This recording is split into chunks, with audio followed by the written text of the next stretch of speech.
There are multiple resources available to help domestic violence survivors navigate the courthouse when it comes to civil filings like divorces. We can assist people with the divorce process from beginning to end, from that first filing to the initial status conference to mediation.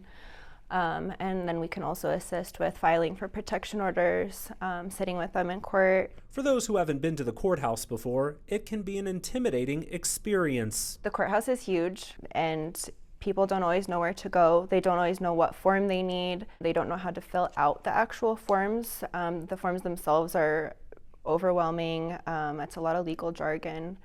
And so those are the kinds of things we can actually sit down with you and go through each box on a form and work through how to best fill it out. We provide a handful of services for individuals.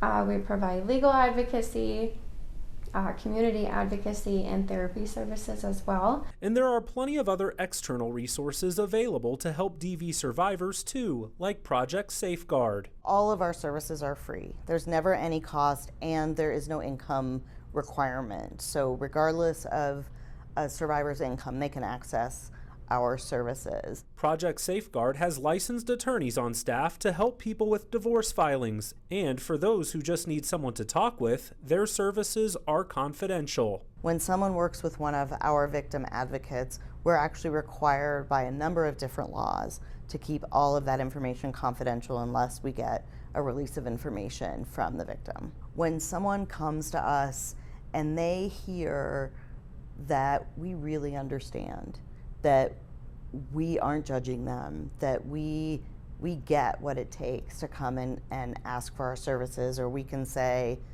yes, we know that happens, we believe you, that makes a tremendous difference in gaining trust. Servicios de la Raza is another advocacy center which can help the underrepresented Latino community, but don't let their name fool you.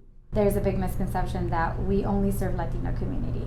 We want the community to know that that misconception is not correct. We serve everyone in general who comes through our doors.